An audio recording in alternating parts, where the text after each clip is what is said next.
Good evening, good afternoon to you, right wherever you are. At this time, it's always a pleasure to be with you on another Monday afternoon. I am, of course, O'Neill Campbell, and again, we have a riveting discussion to take place another Monday, and another special guest who's a returning resident will be with us today, and I'm so looking forward to continue our previous discussion, but at another in terms of another angle in terms of what we will be looking at today. So yes, again, O'Neill Campbell is the name, and you are of course listening to Family Time. Family Time see, is right here on Love 101, and you can join us on Facebook and YouTube Live. Family Time is about your issues and your relationships, your at home family, your community family, and your global family. Family Time is produced by Family Life Ministries, and our aim is to enable healthy families, which will lead to healthy nations. Stay with us and join us on all our platforms: FB, YouTube, which are live, and also via Instagram. Again, I am O'Neill Campbell. Now, angry children and suicide is what we'll be looking at today. And there is so much to say about anger and children, and especially when many angry moments end up in suicidal thoughts and attempts. You really need to talk about it. Our children are killing themselves, unfortunately. But while we talk about that, get in touch with us if you think suicide is on the mind of a child you know and love. Again, get in touch with us if you think suicide is on the mind of a child you know and love. Contact us via WhatsApp, text, and voice notes. Please make them no longer than 30 seconds and send that into 876 997 3125, or call the studio lines at 876 968 8327 or 8328.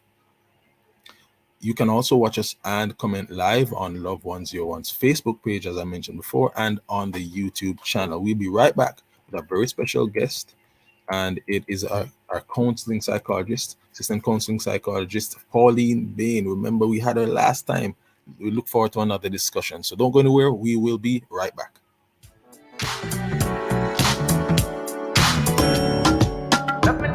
Yay! Get ready for an inspiring time inside Love in the Morning with me, your host, Jakal Dyer. This Tuesday, May 30, grab your cup of coffee and start the day right with Morning Coffee Pick Me Up Devotional at 6 a.m. Then, at 7 a.m., we bring you The Morning Watch with intriguing and thought-provoking discussions. At 9:15 a.m., we give love shout-outs to some creatives and businesses that are leaving their footprints in their respective fields. Stick and stay with us. This Island Vibes Tuesday inside Love in the Morning, 5 to 10 a.m. on the family station, Love 101. Celebrating 30 years of music, family, and love.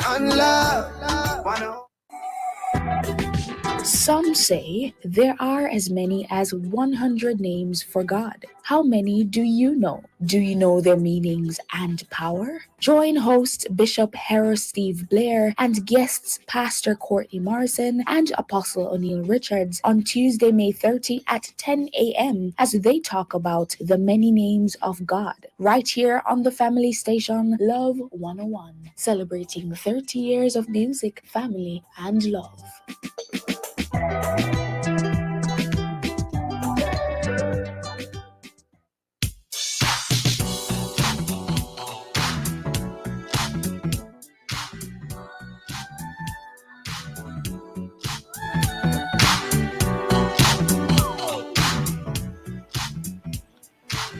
Welcome back to Family Time again on Love 101. Love 101 for those of you who don't know that. And welcome back also to our very special guest, Pauline Bain. Of course, we were together sometime recently talking about anger management, and because she likes my company so much and enjoys our discussions, she is with us again for another evening, and I'm looking forward to what she has to say. Mrs. Bain, how are you doing today? I am good and I'm giving thanks. All right, as you did before, and I Always, agree. Yes, always always, giving thanks. always giving thanks. That's right. Yeah. That's right. That's right. So again, Mrs. Bain, you can correct me if I'm wrong, but you are counseling psychologist for the evening. I'm associate counseling psychologist. Associate counseling psychologist. So I'm sure that Yes. I got it You know, wrong so that it's she the could get it right. technical it's the technical differences between a PhD and a master's degree. Got you. All right. So I ensured that I got it wrong so that she could get it right. Now, remember, we want to hear from you, our audience, whether sending WhatsApp messages or you can call it the lines. If you think suicide is on the mind of a child you know and love, so the WhatsApp and voice notes can be sent to 876-997-3125, 30 seconds or less. And you can also comment on our Love 101 Facebook and the YouTube pages, all right, our channel.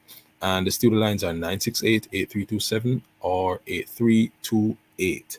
Time flies as always, and so we'll get right into it.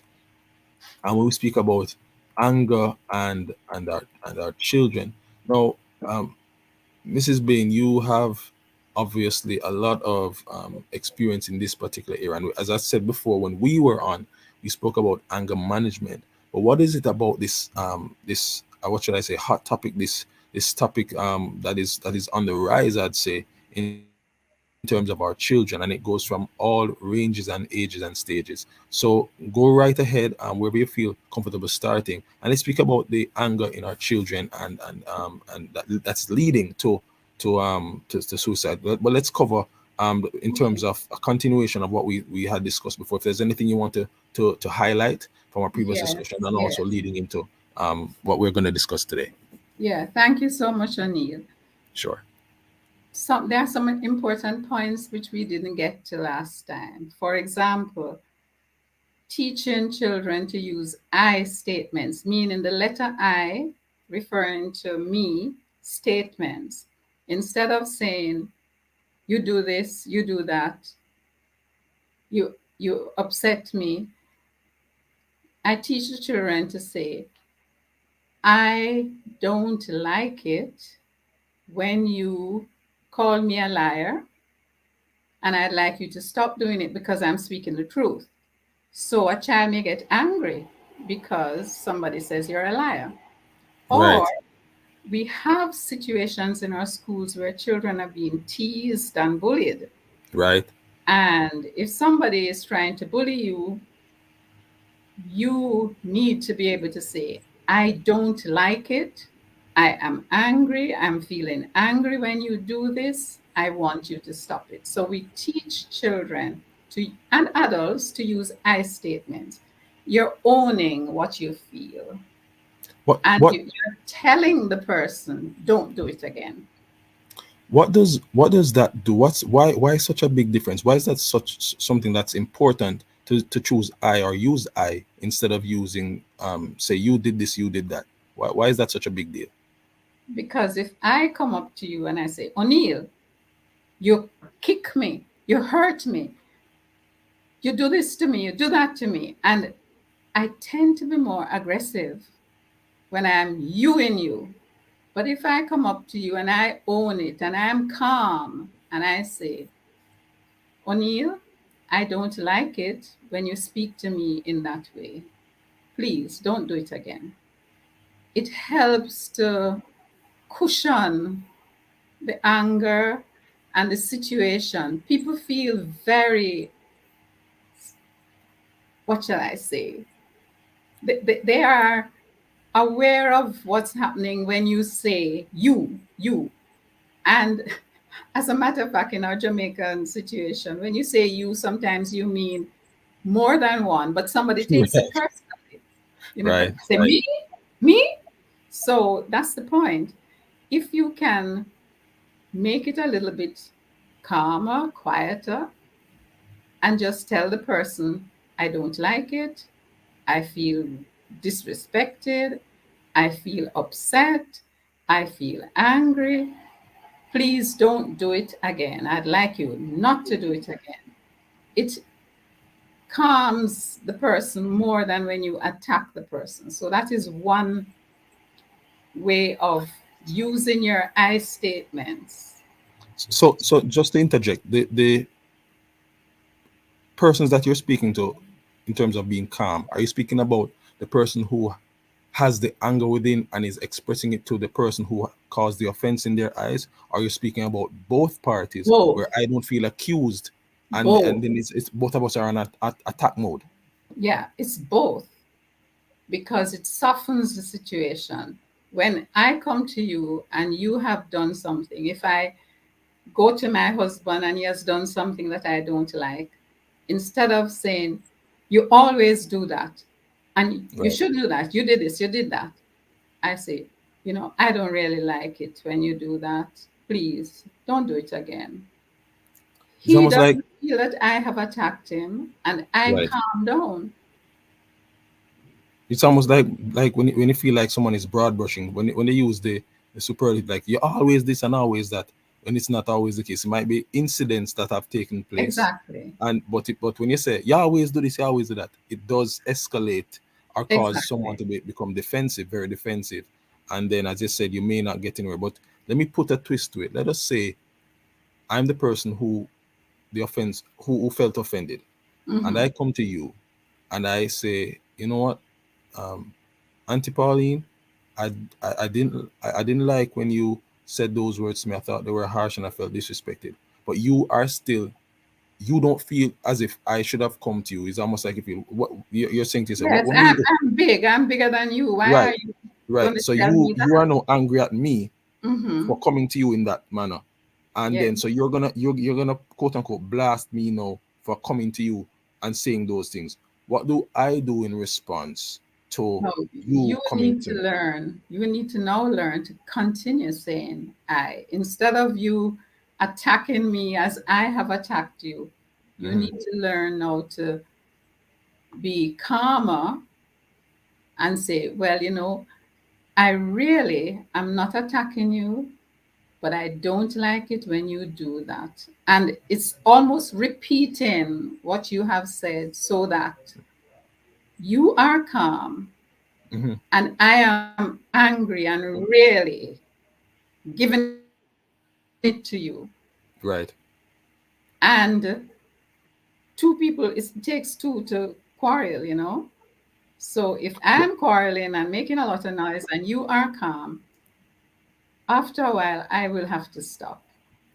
Or the other thing you could do is say, I don't think we're getting anywhere right now in this conversation. So I'd like to take a break. A timeout break can help you. And I tell parents to allow their children to take a timeout break when things are getting too hot. And for the child to respectfully say, Daddy, Mommy, please, may I have a break right now for a few minutes because I'm really feeling angry. You see, What? in What? our context, this is some children will say, you're soft to behave like that. Right. But the word of God says, a soft answer turneth away wrath, but What grievous if the? words stir anger. What if the? We just have a couple minutes to go before the first break. And what if the child is not able to express themselves as clearly and calmly as that? Meaning they're at various stages of expression, and when they feel attacked. I mean, I know you said they have to learn too, but if they're in the early stages of this, and we're at the infant, what should I say? Yeah, we're at the infant stage of this Yeah, there are. process, and it's not just in terms of infancy of age, but also in terms of learning how to do this. Or you've never been taught anything like this. How can you really be able to know process this in a way in those first few That's instances? the thing. That's the thing. You have not learned how to do it, so it's very difficult. And this is why we've got to teach our children. Mm, Teach them to use the I statement and to be calm. So we also teach them deep breathing exercises and relaxation exercises to calm down. okay. And you see how little children clench their fists and Right. because they're Right. angry. And we Right. teach them how to, okay, calm down, take some deep breaths from way down. There is one on television that I show them about belly breathing. You breathe from way down, take some deep breaths, hold it, blow out slowly, and that calms your body. And when Okay. your body is calm, you're less angry. All right. We'll stick a pin right there and go to a quick break. Loving the discussion so far. We have so much more to get into. We'll be right back. We'll take a quick break.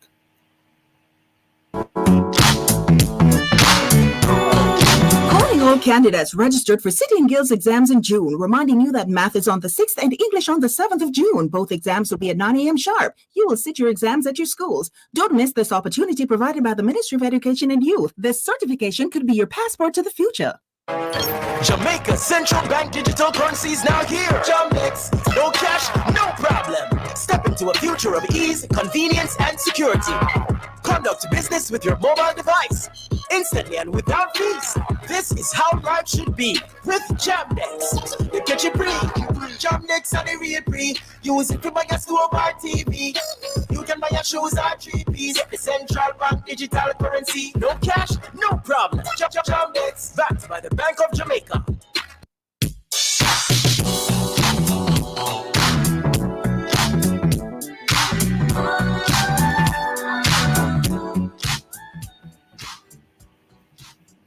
Welcome back again to Family Time on Love 101.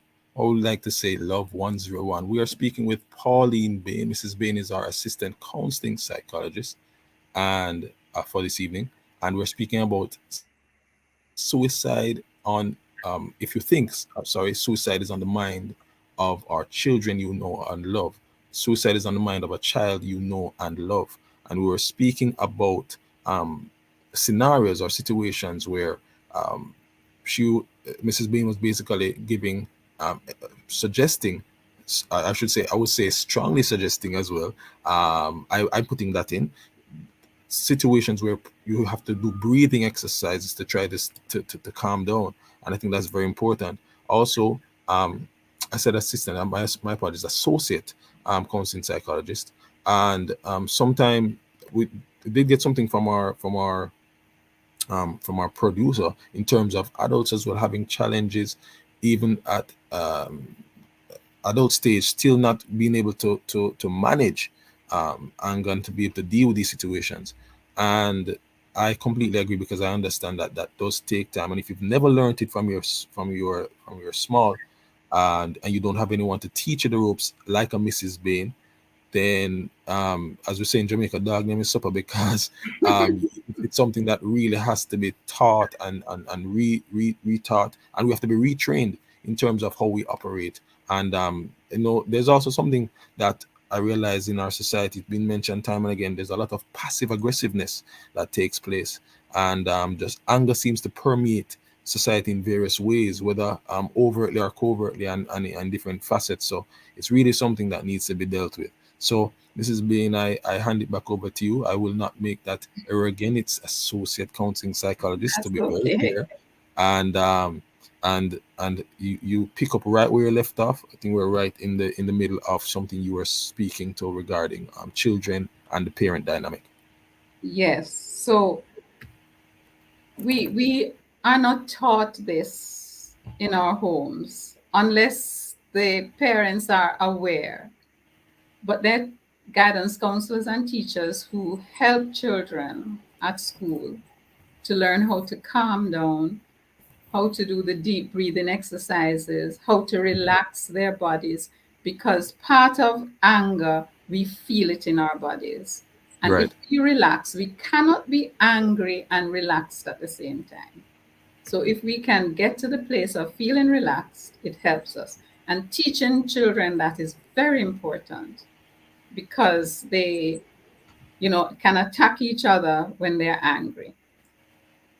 Another technique I use is to help the child to find a quiet, calm, happy place in their mind.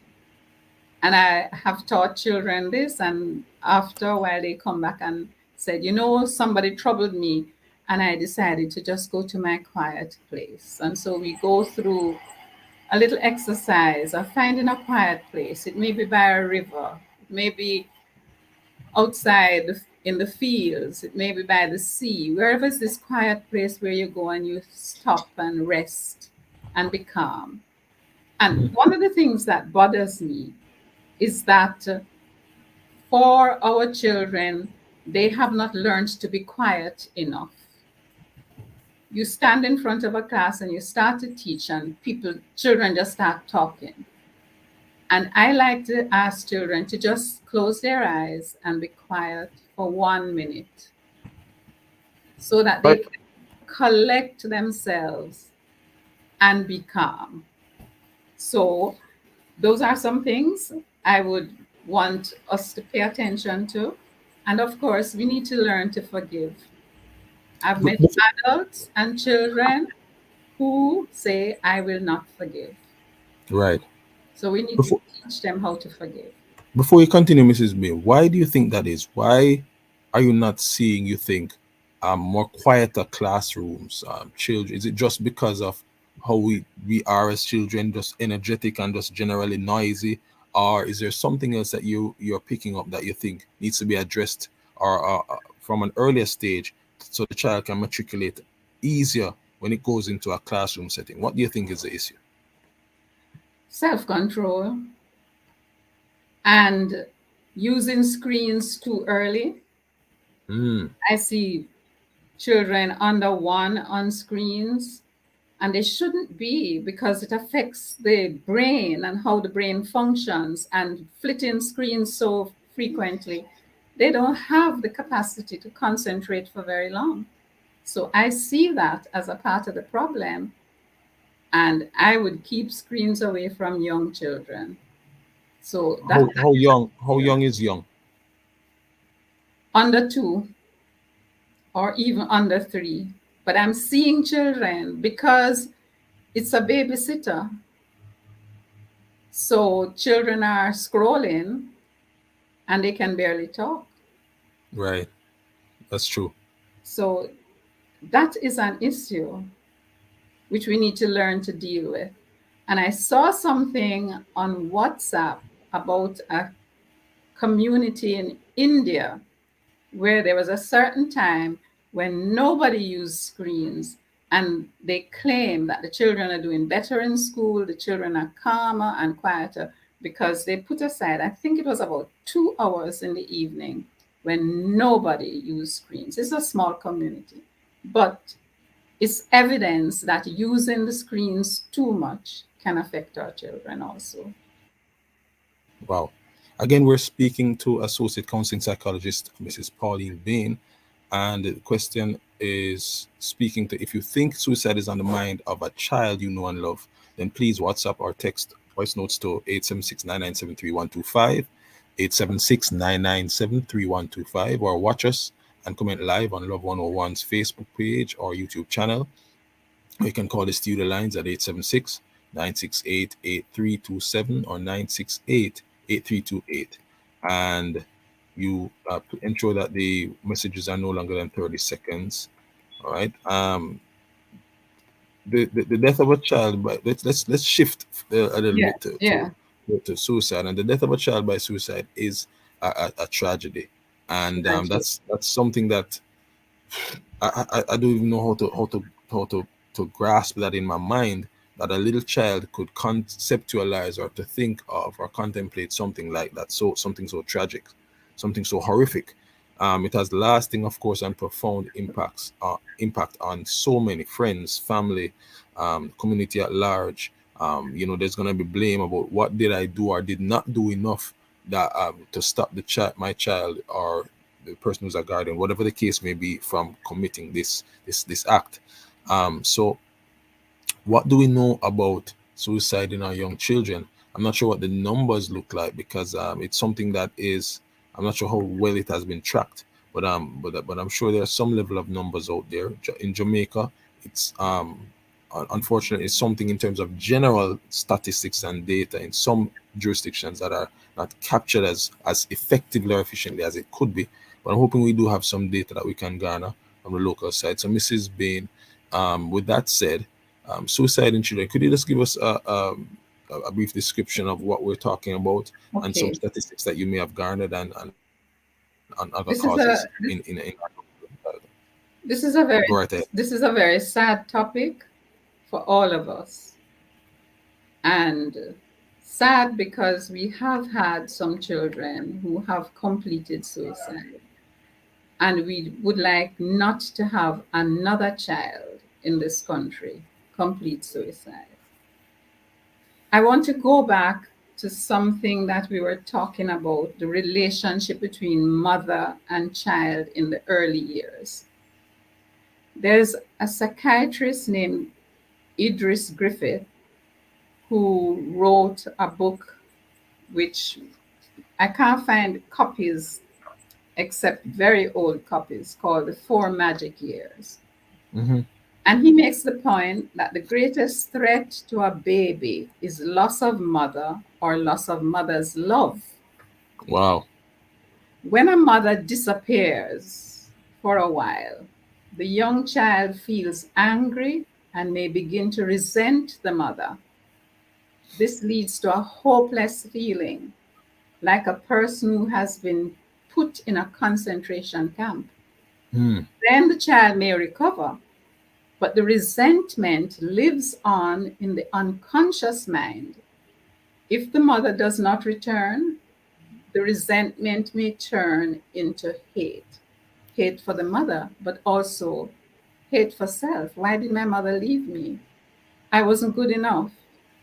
I don't like myself. Nobody likes me. So this is where the children begin to think. And some of the situations are loss of mother, but also loss of father. Okay, I was gonna ask if that, because I know that dynamic in Jamaica it's very tricky. But I wanted to find out if that dynamic was also a critical one. Go right ahead. Yes, definitely.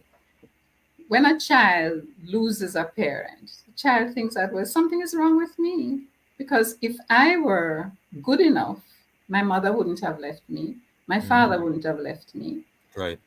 But the child could also be living at home with both parents, but does not feel accepted and loved, does not feel safe and assured that everything will be okay. And so that child also can have suicidal thoughts. Wow. So if a child has a lot of violence in the community or in the home, that can affect the child also.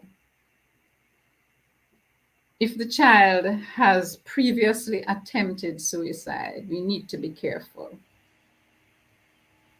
And these negative ideas of who I am as a person are also signs, and we need to pay attention. I wish I were not born. I wish I were dead. And children as young as 5 are saying those things. Wow. Oh, I mean, there's so much to delve into, but how influential, this just came into mind, how influential are you seeing peers, social media, even at the tender age, or are the things that these children are watching, maybe violence related or otherwise, or self-loathing, whatever the case may be? How influential are you seeing these things, especially for the younger set? Well, sometimes I wonder if children are watching things on their devices that they shouldn't be watching, that's inappropriate. Because some of the, whatever they are, shows, whatever they are that they watch, these episodes, sometimes are very negative. Right. There is bullying, there is self-loathing, and they really some children take on the personalities of the things that they watch, the characters they watch. And so they can get ideas from those. Okay. And they Mrs. Baines, begin to say, I don't like me. All right, hold that thought. I wanted to develop that point when we come back from the break. Just so you know, the numbers for FLM's head office in Kingston is 876-920-1034 or 926-8101. When we get back, we'll still be here. Just before we go for the break, let's get a word to flesh moment with Reverend Mike in this episode of Word to Flesh, Words to Flesh Moments with Reverend Mike. It is now 6 p.m. Go right ahead. Jeremiah 29:11 says, "For I know the plans I have for you, declares the Lord, plans for welfare and not for evil, to give you a future and a hope." This is powerful evidence of God's aspirations for us, but sometimes we lose hope in life. Children and adults embrace suicide as an option to life when they have lost hope of a good future ahead. Our children particularly need to be protected and guided from choosing suicide as an option to life. Here's how. Number one, introduce them to the life giver, Jesus Christ, our Lord. He himself said, "Let the little children come to me and do not hinder them, for to such belongs the kingdom of God." Such an introduction may help them to have the attitude of Paul the Apostle, who wrote, "I know how to live on almost nothing or with everything. I have learned the secret of contentment in every situation, whether it be a full stomach or hunger, in plenty or want. I can do all things through Christ who strengthens me." Number two, help them to understand the preciousness of life.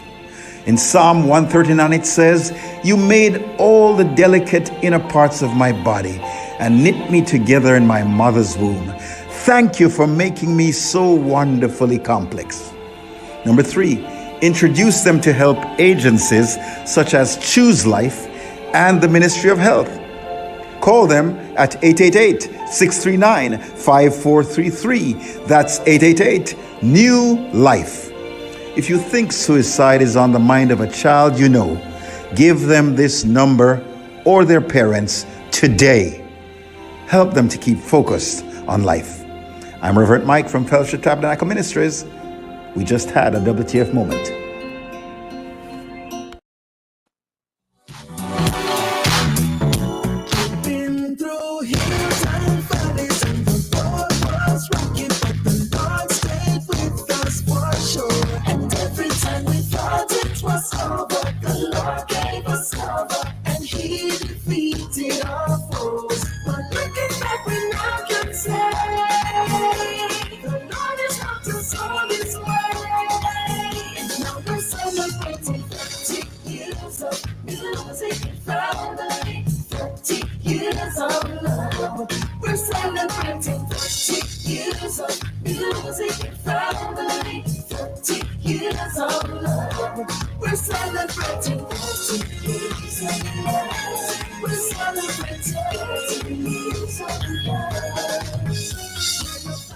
Learning about credit cards.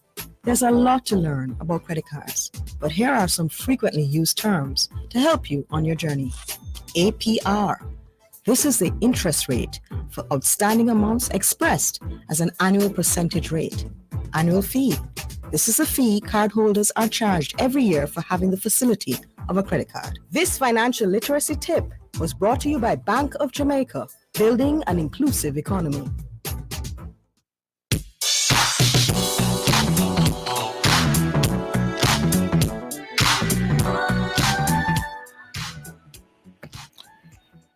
Welcome back, everyone, to Family Time on Love 101, or as I like to say, Love 101. We are speaking with Mrs.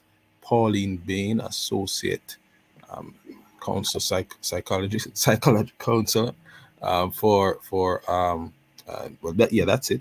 And we are speaking about, even though I'm laughing, we're speaking about something that is extremely serious. And you were developing a point not too long ago, Mrs. Bain. Could you pick back up on that again in terms of we're talking about social media, we're speaking to the influences that are out there, and you were speaking about that particular dynamic. And I think you mentioned the word, I don't remember if you said that the child doesn't love herself, but whatever it is that you want to highlight again and to speak to, go right ahead. Okay. So one of the things I was saying is that sometimes the child sees things on social media and begins to take it on for themselves. So, people tease each other. They may think that they don't look good enough. As a matter of fact, when a child is too small, too thin, too fat, they get teased. Or if the child has any physical disability, they get teased. And we need to teach our children to be kinder to each other. But social media can also put pressure on children, and they put pressure on their parents. They see things, and I want this, I want this, I want this. And parents can't afford it. And they're not satisfied if parents say, I can't afford it. When I talk to children, they want all these devices. What is it? PS4 or whatever it is. Right. You know, everybody wants one of these things because they see it. Advertisements also creating them this desire to have Right. these things. And sometimes they become resentful and believe that the parents don't love them and don't want to give them because the parents can't afford it. And even if the parents say they can't afford it, they don't believe them. Right. So that can be conflict for a child. It's because you don't love me, you don't care enough for me. Another issue outside of social media is when a parent disciplines a child. If a child does something wrong and the parent says, you shouldn't do that, some children say, you do that because you don't love me. And not thinking, because you love me and you care for me, you punish me. You take away my device for 2 hours, or you send me to timeout corner for 10 minutes because I love you. And what I suggest to parents is if you have to punish, don't punish in a way that the child feels rejected. By sending the child to the bedroom and the child spends the rest of the day there and has been ignored. Send the child to the bedroom, make sure it's not too long, bring the child back and have a discussion about why did I send you there? What did you do? It's because I love you. Why? I decided that you needed to get a break and to catch yourself and think about what you have done. So punishment is not rejection, and our children need to learn that. But there is this unconscious state for some children, especially if they are not already comfortable with themselves, where Right. they feel that if you punish me, if you don't give me all the things I ask for, then you don't love me. And children will attempt suicide based on some of these things I'm saying. Okay. So we have to love our children, tell them. I ask parents, how does your child know that you love him or her? Some children don't know that they're loved. And so they need to be told over and over. And it's not the things that you give them that's important. It's you being consistent, you making sure that they know you love them. So, shall I tell you a personal story in my family? Please go ahead. One Friday afternoon, I forgot my eldest son. He was practicing football, and I forgot to pick him up, and the time had passed, long past, and I rushed home, and my helper said, "Where is he, ma'am?" I said, "Oh no."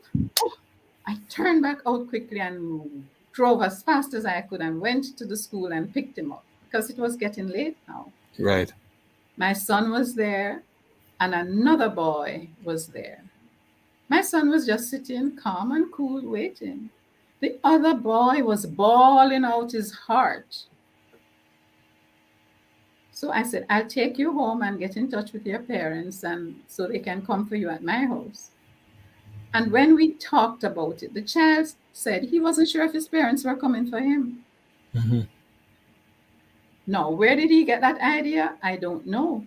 Was it that there were problems with picking him up in the past and he had to wait and wait and wait? I don't know. But the fact is, he was not confident and secure and felt safe in that situation because he wasn't sure his parents were coming. So our Right. children need to know that we are consistent. We provide safety, security for them, security which is emotional, not only just physical. When they know that, they don't think about killing themselves. I want to hasten to say that sometimes the child's feelings that they're not secure, maybe their perception, Right. it may not be the truth.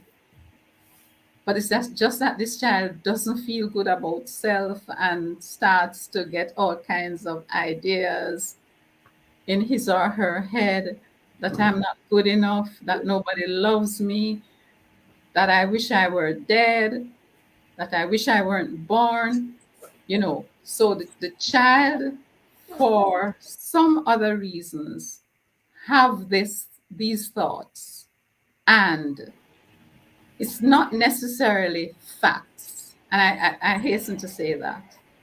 All right. Yes. So with that said, what can parents do to, if you're picking up some of these traits, and maybe there are some telltale signs outside of the outward verbiage, in terms of saying, boy, I don't like this or that, and you hear this, as you said, the self-loathing, maybe a lot of pity parties, or inferiority complex, whatever the case may be. Are there ways that parents can say, this is an indicator? It may not be the case, but it may be something that I can probably nip in the bud because it can lead to suicidal ideations or tendencies or things of that nature. Are there things that we as parents can do to identify some of these issues before it's too late? Parents need to listen very carefully. And if that child is frequently saying, I'm so stupid, I'm going to kill myself. Some children say that openly. They may be playing a game, they may be playing with other children, and if they say that and they say it often enough, I would want, as a parent, to talk to that child. What do you mean when you say you're going to kill yourself? Or what do you mean when you say you wish you were not born? Right. Or what do you mean when you say, I don't like me? What's happening? And we help our children by talking to them about it. If we're having difficulty managing the subject, then we may need help from a teacher, a guidance counselor, or a professional counselor. All right, Mrs. Bain, before we take our next break, which is fast approaching, please speak to, if you can, about the horrific incident in Guyana where a young child, a school child, killed 19 of her schoolmates after a simple thing, a replaceable item as a cell phone, was taken away by a teacher as a form of punishment, which is something that has happened many, many times over the years, not only locally, I'm sure, but otherwise. And a cell phone generally should not be in the classroom or be used in any way, shape, or form while school is going on. Your thoughts on that horrific incident? O'Neill, I don't even know what to say. I think it is such a sad, sad situation. And it has to do with our values, okay? Yes. Totally agree. And so one of the things I say is I value people more than things. And we need to teach our children that people are more important than things. And this young woman, was it 19 or 15? Was in I such think it was a, younger. I don't think it was reached 19 years yeah, age. I don't it's think it was about that. 15. Right, a younger child, I Was think. so angry, was enraged that if she really did that, she was enraged. She could not control herself. And the way to solve her problem was to set that building on fire. And all of these children have been killed. And I don't know her circumstances, but it would be interesting to talk to her to find out how she got there. Right. You know, you took away my cell phone and you shouldn't have done that. And so I am just going to burn down this place. And unfortunately, we have people in Jamaica who have done things like that. You do something to me, not only do I try and hurt you, but I burn down your house too. Right. Right. So Stick that up in is right there. Sorry, Mrs. Bean. Stick up in right there. We're on another break. Boy, this has gotten to another place that is so difficult to speak of. But let's go to a break, and we'll be right back with Mrs. Pauline Bain, associate counseling psychologist.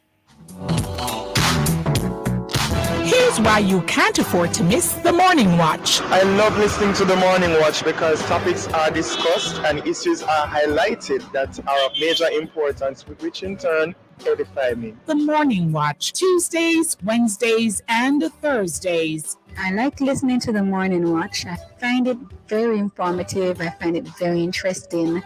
The topics that are covered are very, very wide. The Morning Watch, thought-provoking, insightful, current. Listen for the probing questions with attorney at law Stokely Marshall and the in-depth discussion with Reverend Dr. Dylan Toussaint. Every Wednesday, the Morning Watch is brought to you by Chris and Charles. When you think loans, think Chris and Charles. Every first and third Wednesday, the Morning Watch is brought to you by Home and Things. Home and Things, your construction finishes superstore. The Morning Watch, Tuesdays, Wednesdays, and Thursdays. The Morning Watch is on the family station Love 101.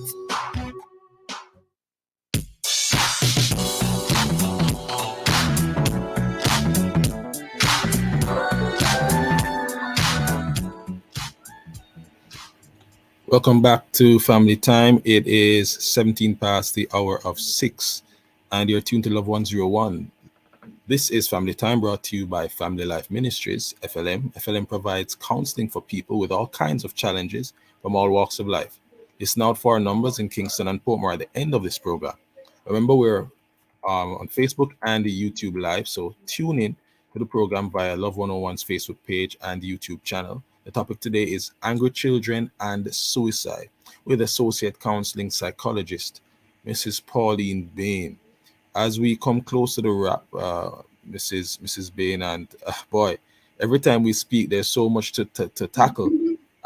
It's difficult to hold it all in one program.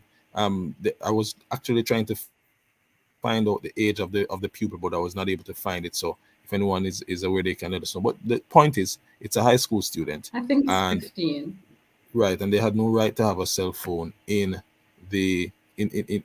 operation for the teacher to see it. It should have been tucked away in the back, because obviously at that age, your parent wants to get you after school. Whatever the case is, the dynamic is, someone needs to reach you, but that was obviously not the place and time to have it. And let us say that there was some violation, the teacher took it and it shouldn't have been taken, whatever. The point is, as you mentioned, the value system and however the child got to that point, that they felt that losing a cell phone, and I don't think the teacher would have discarded it, but it would have been returned, but losing a cell phone for a period and then doing that damage and destruction and then causing so much death for something that's replaceable, and you take priceless lives that cannot even be priced away from other parents and family. It's just devastating. Now, I was just the comment didn't come up, but I was just seeing a comment. I don't know if you want to tackle this just for a minute, because I know we want to touch this, but someone was asking, Faith was asking, what do you do with a child who tells you you don't understand? Remember we spoke about that. You don't understand? So that was another problem. You mean, right, telling a parent you don't understand. Meaning the fact that you as a parent don't understand what happened. Right. I may want to say, yes, I really don't understand, because it's difficult to enter into the other person's situation, but we can talk about it. I don't understand exactly what you're saying, but let's talk about it. And if, as a parent, you can't talk about it, you need to get help from somebody else, a pastor, a teacher, a guidance counselor, or a professional counselor. What is it I don't understand? And there are some children who carry a lot of heavy load, and they only unpack it when they are in situations where they feel safe. You'd be surprised at what children take in. They observe what's happening in their homes, in their schools, in their communities. And some children, it's almost like they're burden bearers. They carry They're like sponges and absorb yeah. what's going on. Yes. While there's some children, you just brush it off and you get on with your Yes. life. Yes. But And- for and- the and child who is stressed and gets anxiety and depressed mood because of these things, we need to help that child. Let me just add this. I observed one of my sons, both of them to some extent, but one of them especially, the younger one, where, as you said, and I don't like the way in which we have discussions generally. If someone is emotional about something, especially as a male or whatever, we say them too bally, them too emotional, them too this and that, and we bully them, and people call people names and say, listen, you're too soft, you're too this and that. And there's context for that. I know that we should develop tougher skin, but there's some things that are just a bit too much. But the point I'm bringing across is this. I realize that he's one that has so much empathy Yes. for everyone else around him. He sees injustice. Yes. He's the first one to be sad. He's the first one to step in. He gets upset easily when he sees injustice to another one. So he's one of those that absorbs. It may not be to a detrimental level, but I understand completely what you're saying, where he sees injustice and where someone might just say, sure, not my business that. He's one who he's going to be rallying to. So as you said, they can take on so much weight, because when they come home, they say they're sad, and you realize it's not even sad for something that happened to them, but they're sad for someone else. That's and they're right. recalling it in their mind. That's right. So that is one aspect to it also, is that life is so difficult, not only for me, but for some children around me, or for some adults, or some people in the community. And I take it on.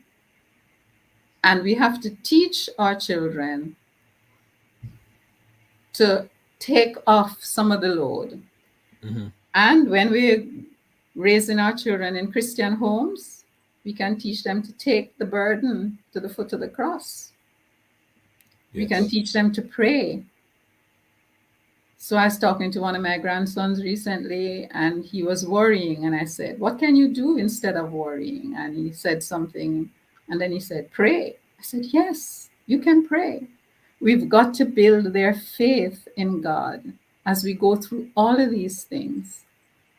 Because if this child is very sensitive, then it's not going to change a lot, but we have to teach the child how to manage what's happening. Yes, beautiful. One quick second before you continue. As you mentioned the word faith, it's just interesting that though that's not been highlighted. The person who's been asking the question, her name is Faith, and she said so based on what you said before about the child saying they don't understand, she says been there, but she refuses to talk. What I would suggest, Faith, is that listen out for the numbers. Mrs. Bain is a part of the team through Family Life Ministries, and just reach out. Listen out for the numbers, reach out to them, and I know without a shadow of a doubt that you'll get steps, actionable steps, to be able to go through the process in the right manner to help your child or children with the particular issues that you're facing. I have no doubt about that. All right, so listen out for the numbers at the end of the program. Mrs. Bain, any tips in terms of what to do if there have been attempts, and this is that I don't even want to think about when I think about my boys and them even any one of them, God forbid, attempting a suicidal attempt. But for what you have seen in your practice, any tips for parents who have the unfortunate have unfortunately been seen or are aware of their child attempting suicide? What can they do? Well, one of the most important things is to find out what the child did. Because some children do all kinds of things. And I would want to take the child to the emergency room if the child ingested something or the child tried to do some other things. I don't want to talk about kinds of things children do because I don't want to give anybody any ideas. Right. But to go to the hospital, take the child to the hospital for the child to be assessed. That's a difficult thing because sometimes you're going to have to be waiting there in the hospital for a long time. But it's better to have the child there in the hospital and for the doctors, the psychiatrists to assess the child than to keep the child at home.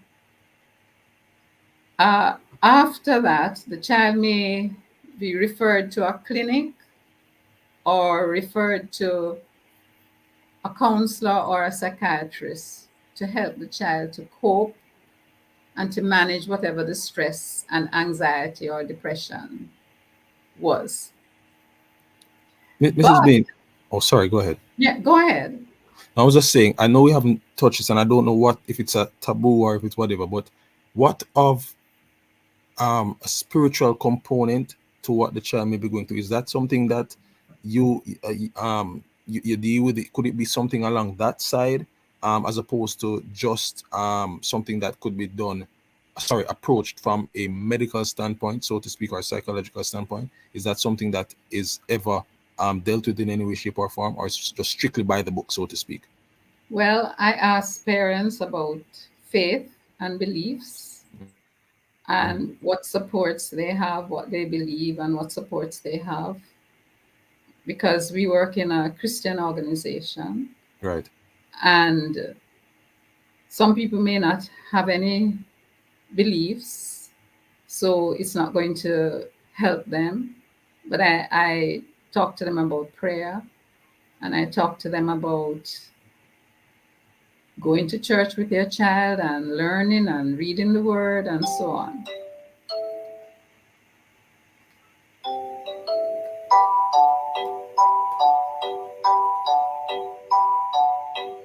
I'm sorry. Sorry. So I know it can be a ticklish subject area because of we spoke about the spiritual component. You know, we look at the life of Jesus and what he did in terms of certain things. And of course, I don't want to mention certain things because it might throw some people off. But I do believe that there are some spiritual components, to say the least, biblically, as you said, we're Christian based, our understanding our faith, that there can be some other things that may not be picked up by a scan or by certain tests. So that I just wanted to highlight that. But first and foremost, as we said, we do not refuse or suggest at all that you do not go to a licensed professional counsel, which a Family Life Ministries offer, and Choose Life International and so forth. These persons offer guidance and direction for things like this. Mrs. Bean, we're basically at the wrap. Any 30 seconds, any words of advice and encouragement for Faith who's listening, the persons who have tuned in who listened the last time we were on? What could you say in this time for what is going on? Critically, listen to your child. Even listen when your child is playing. Listen. Ask questions. But more importantly, give your child time. Parents are not giving children enough time. They're too busy. They're cooking. They're going to work, and children feel neglected. So pay more attention to your children. Take time off. And children need to play. Children are sitting in front of devices for too long. They need to get up, go outside, run up and down, play games, get exercise, which is good for their brains if they are depressed. Right. They need to get those neurochemicals working in their brains. And if you don't see any improvement, consult a professional who can help you. Mrs. Bean, let us stick and stay right there. And there's so much more we could add, but I think you did an amazing job in terms of sharing that bit of information. All right, so thanks again for being here with us. If you have any questions of a personal nature or are concerned about a friend or family member, call us at Family Life Ministries. For our center in Portmore at 117 Cecile Avenue, that's 117 Cecile Avenue, the number 939-7917. So Faith, if you're listening, 939-7917. For more information on our services or for our counselors in Kingston and other parts of the island, contact our head office at 920-1034-926-8101. Note that appointments can only be made by calling the offices. Otherwise, keep up to date with what's happening on FLM and our programs on Facebook at FLM Family Life Ministries. Subscribe to our YouTube channel, Family Life Ministries, FLMJA. Before we leave, the scripture this evening is Psalm 34, verse 8.